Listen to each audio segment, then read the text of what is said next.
Hello everyone friends, ये जो इसमें पिक्चर दिखाई दे रही है ये डॉक्टर हनीमन की है।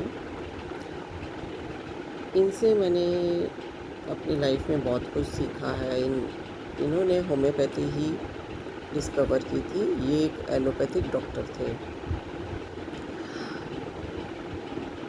बट ये होम्योपैथी इन्होंने कैसे डिस्कवर की, इसकी एक स्टोरी है। पर उससे पहले मैं अपनी लाइफ की स्टोरी स्टार्ट करना चाहती हूँ, क्योंकि फ्रेंड्स मैंने ये डिसाइड किया है कि मैं अपनी लाइफ में मैंने जो जो सीखा है उसमें से जो कुछ मैं बेनिफिशियल है आप सबके लिए, उसे ज़रूर आपसे शेयर करना चाहूँगी और अपनी वीडियोस के द्वारा शेयर करूँगी, क्योंकि सब तक पहुँचने का यही एक आजकल सोर्स है। मैं अपनी ज़िंदगी की कहानी ईयर 1988 से शुरू करती हूँ। 3 जनवरी 1988 को मेरे पापा 48 की एज में ही, छोटी एज में ही हम सबको छोड़ के चले गए। वो सोए सोए ही चले गए। तो इससे हमारा जो मेरा मन था वो हमेशा एक क्यूरोसिटी की तरफ रहा कि ऐसा क्यों हुआ, कैसे हुआ।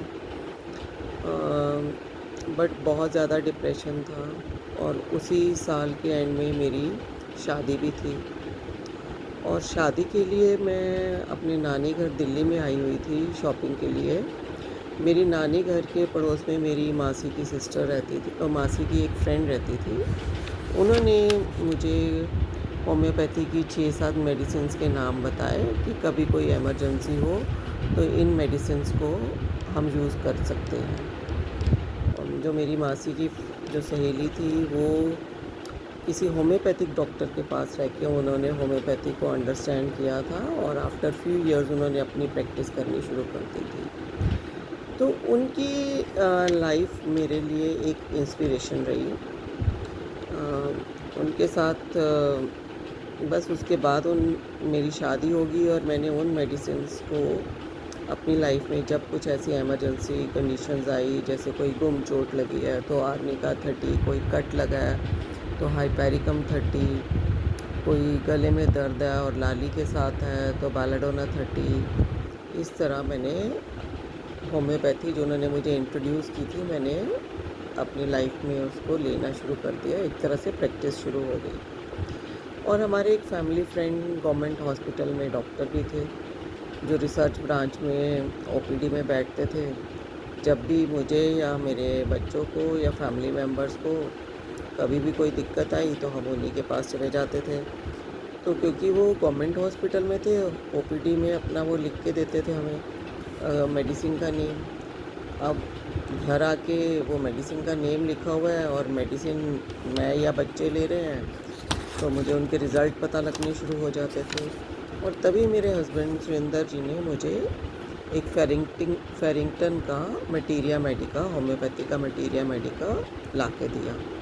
अब मेरे लिए काम और आसान हो गया, क्यूरोसिटी और बढ़ गई। जो मेडिसिन लिखी होती थी, अब उसके प्रैक्टिकल वर्क तो अपने पे और बच्चों पे हो रहा है कि उसका क्या असर हो रहा है, और उसको फटाफट मैं मटीरिया मेडिका से पढ़ लेती थी। इस तरह से मैंने होम्योपैथी को पढ़ना शुरू कर दिया। मेरी क्यूरोसिटी बढ़ गई। और गवर्नमेंट हॉस्पिटल के सामने एक शॉप थी जहाँ पे मेडिसिन्स भी मिलती थी और होम्योपैथी की बुक्स भी मिलती थी। बस वहाँ से बुक्स ख़रीदनी शुरू कर दी और पढ़ना शुरू कर दिया। क्यूरोसिटी बहुत ज़्यादा बढ़ने लग गई। हिंदी इंग्लिश मीडियम दोनों तरह की बुक्स मैंने लेके पढ़नी शुरू कर दी और बहुत ही जल्दी मैंने ऑलमोस्ट पूरी होम्योपैथी पढ़ ली।